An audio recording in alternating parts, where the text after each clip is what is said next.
Hi, everyone, and welcome back to Smoke Signals. I'm Matt Montgomery, along with head football coach and athletic director Wayne Coleman. Fighting Indians in Ennis last week, Coach. It was just a very tough night for Jacksonville, and that has to be the most physical football team at Ennis that Jacksonville has played in my memory. They were very physical. They were. They've got a really good squad this year, and then we had to fight the elements with the cold and the wind. And when you're a passing team and you run into that combination, things really get tough, especially against a good opponent. Yeah, I mean, you knew going into the ball game that at least two of the quarters that the wind was going to take away your passing game, and that knowing that going in, how do you adjust to that? Because you did have a little success running the football early on. Yeah, you try to concentrate on your shorter passing game when you're going into the wind, and but we really never got that going even all night long. You know, in watching Ennis and watching what they do, you know, we talked about Alvarado preparing Jacksonville for that look, but it didn't prepare Jacksonville for the physicality that those guys brought offensively. Their offensive line very strong. They are. They've got great size there, very well coached offensive line, and their backs are really tough to tackle. We didn't do a great job of tackling, but that's, you know, that's giving a little bit of credit to their kids. They've got some talented, big, strong kids. It looked like this week offensively, though, at least your offensive line looked like they were holding the blocks a little bit longer than what they've done the last couple of weeks. So Thad Black's crew kind of got a little bit of that done, but just again, not able to get the running game going completely because of that. Yeah, you know, eventually the defense figures out, especially in a windy game, that they can load the box because of the passing game being taken out of the game, and it took Ennis a little while to catch on, but they did, and they eventually started playing everybody on the run. You know, we looked at the statistics at the half, and they weren't pretty for Jacksonville, but you're only down 21-7, and if you get a stop coming out in the third quarter, it's going to be an interesting ball game there, and it didn't happen. But you know, 21-7 was not really the score. You were in the ball game at the half. Is what I'm trying to say. Yeah, and mostly that's a credit to our defensive kids forcing the turnovers. Did a great job of attacking the football and ripping it out, and you know, we focused on that all week. We talked about how we were able to pull the upset off last year with the turnovers.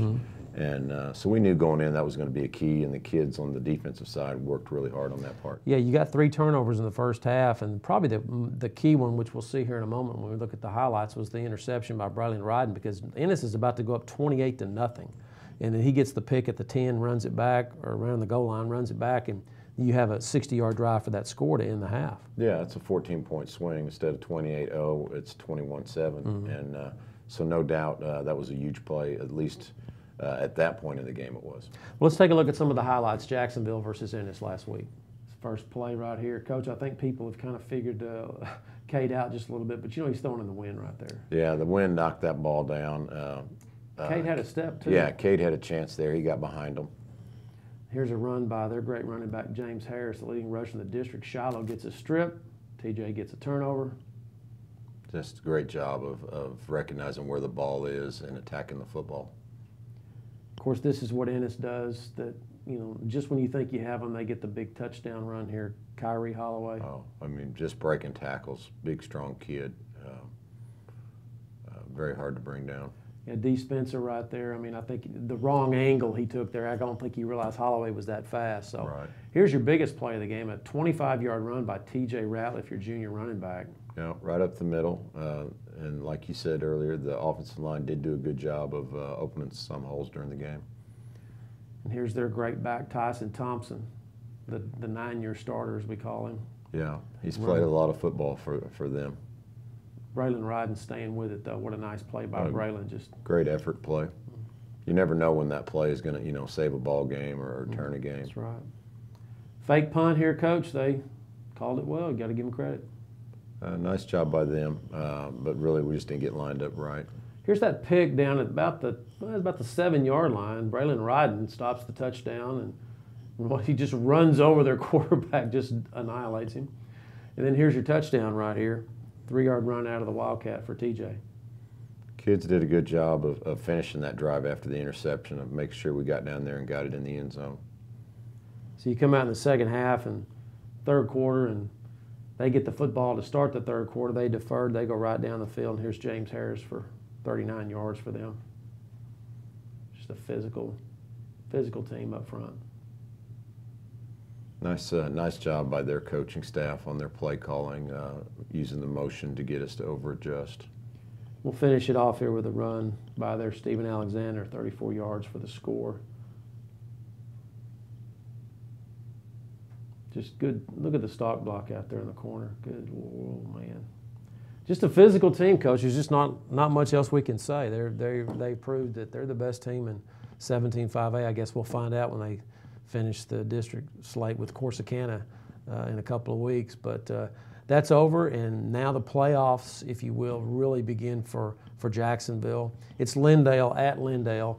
And, Coach, this is a team in Lindale that surprised some folks early on, then they kind of hit a slump, and now they got a district win against Nacogdoches. This is a good football team that it's for the marbles coming in for you guys. It is, and we laid an egg against them last year after we had beaten Ennis. We got caught in a trap game, and we didn't play very well. And we don't have that excuse this year. Mm-hmm. Our kids, we've got our backs against the wall. Our kids are they're going to come out fighting Friday night. Of course, if you win this ball game and you win out, I should say, the last two ball games, you're in the playoffs, and I know that's the call that you're calling with your team that you're talking to them about. So this is your playoff game this Friday night. There's no doubt we're going to be. If we can get this win this week, we advance to the next round. It sets up the next playoff game. Yeah, it sure does. And if you can win that one, you advance to the next round. If you don't take care of your business, then your season's over. So. We're going to play with a little different sense of urgency this week. Lindale under new head coach Scott Cochran, a change there. What did they do offensively? They're running a lot of spread counter game, similar to what we ran last year. And the quarterback is a big, strong kid. That he started at linebacker for him last year, and so now he's starting at quarterback. And they've got a really good tailback, the same kid that had a good night against us last year. He's back, so they've got a couple dual threats back there in the offensive backfield. Defensively, what do they look like? 4-2-5, very similar to the White House look. Just got to decide. They'll have to decide if they want to load the box or if they want to play pass defense, and we've got to do a good job of adjusting to it. Coach, offensively, I know that you want to control the football, but the strength of your team is the passing game, and that doesn't always lend itself to controlling the football. It seems like the last couple of games, teams have kind of figured out Jacksonville, and those long bombs just haven't. They're dropping guys back now. So how will you attack that now that teams are starting to kind of catch on, if you will, to Cade Chandler going for 70 yards? Yeah, I think you have to. Maybe last Friday night, and when you saw the run by TJ, the 25-yard run right up the middle. We had a couple other 10-yard runs right up the middle. I think you have to look at that and say, okay, they are opening up some things in the run game for us now. We have to be more committed to that. Coach, defensively, Shallow Kennedy will not play this week. He's in the protocol for concussion. So how do you fill that void? He's your leading tackler. Yeah, it's tough. You got to have other kids step up, kids that have come to practice every day, and they're going to get their shot now. And you know how it is when you're not getting to play. All you're talking about and thinking about is, man, if I only got a shot. Well, some people are going to get their shot this week. Yeah.